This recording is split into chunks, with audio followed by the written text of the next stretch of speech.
So right now, we're gonna cook adobo sa asin or adobong puti. We're using pork.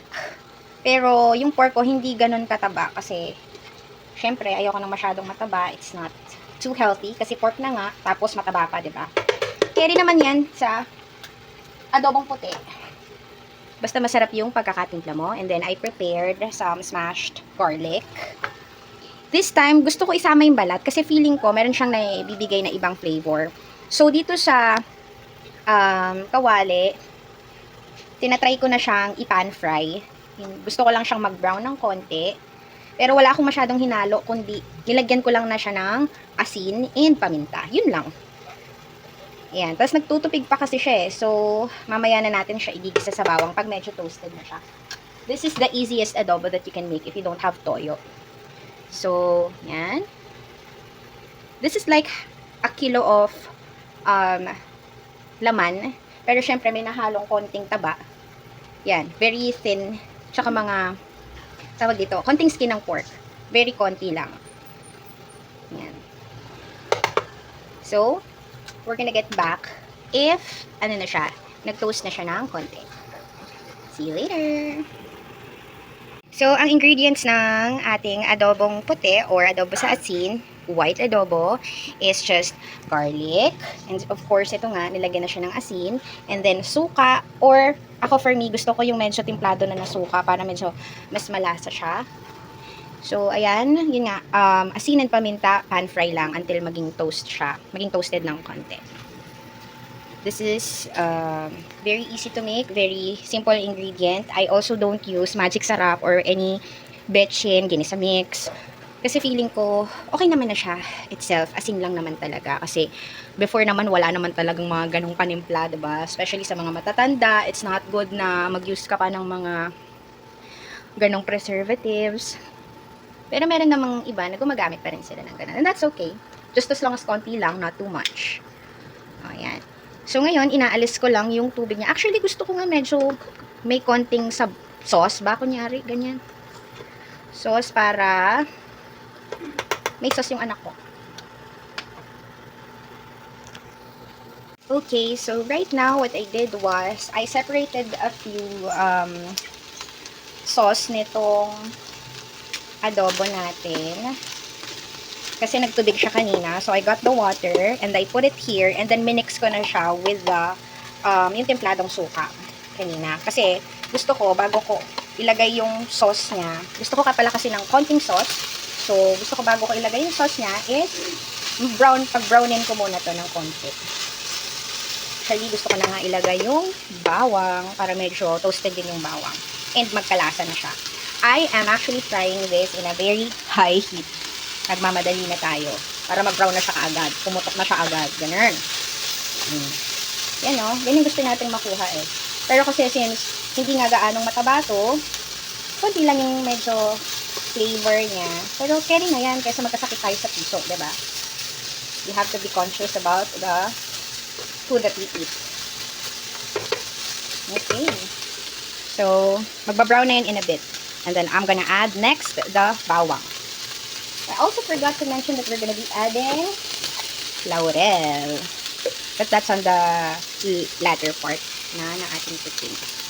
Okay, so now we have added the garlic. Dinurog-durog ko lang siya within the sauteing process. So yan, medyo nakita nyo, nag-brown na siya. Yan, nag-brown na siya. And then, to add more flavor, we're going to be adding, or spice, we're gonna be adding this chili, yung siling green or yung siling pangsigang. This is not too spicy. And I'm also not gonna cut it. I may or may not cut it kasi gusto ko nga makakain pa rin yung anak ko. Pero I don't think he's gonna like it kasi ang matanda to eh. Adobong puti. My son is like 7 years old or 6 years old. Turning 7. And gusto ko sa process ng pag-brown, kasi medyo malapit naman na siyang maluto, I'm gonna put na the basil. Para,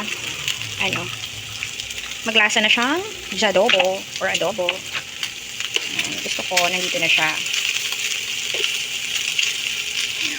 Later on, ko na na-realize na very important ang bay leaf or yung laurel sa pag-aadobo. Kasi siya yung nagpapalasang adobo actually.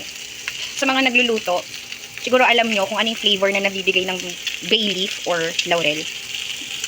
Yan. Siya talaga yung nagpapa-adobo ng mga bagay-bagay. Kasi parang pag walang laurel, yung adobo, parang may kulang. Yan.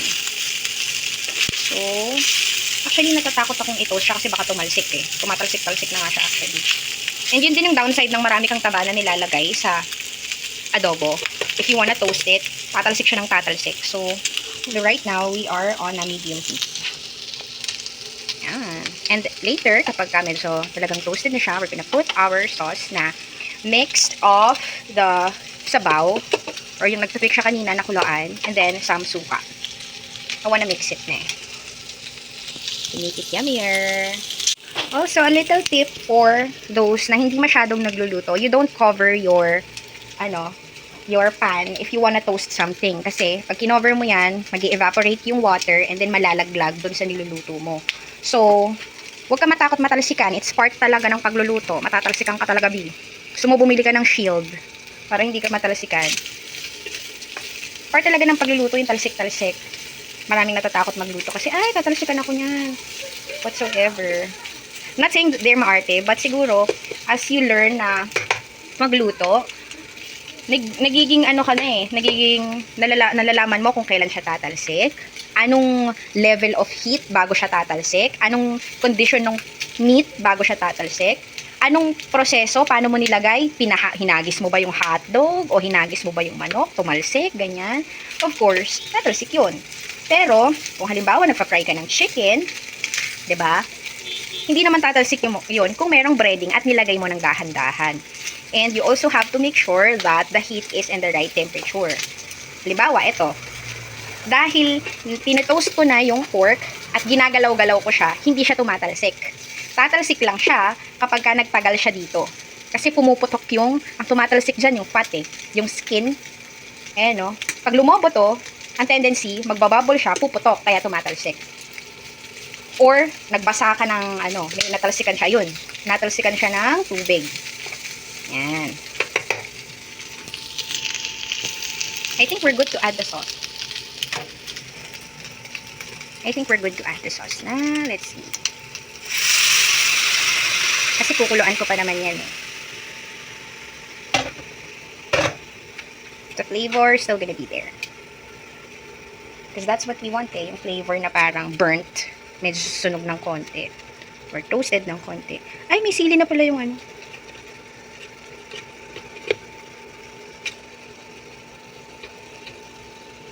Yan.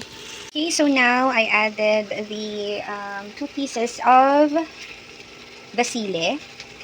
Hindi na siya adobong puti. Nag-brown na siya. Kasi burnt na yung yung garlic, yung pork, meron na siyang nag-brown na siya ng konti, so hindi na siya talaga puti. That's alright. And also, I added maybe 2 pinch of sugar. Pinch of sugar. Why? People might ask na, adobo nga eh, bakit mo lalagyan ng asukal? Puti nga, adobo sa asin nga.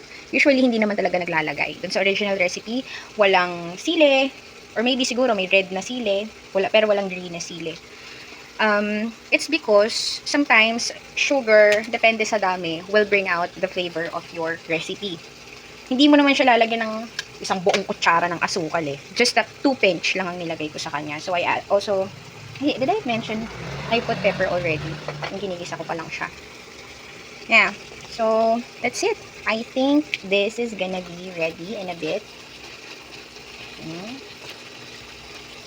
Magmukha siyang Bicol Express though. Kasi dahil dun sa green. So, tago na lang natin yung green. Okay.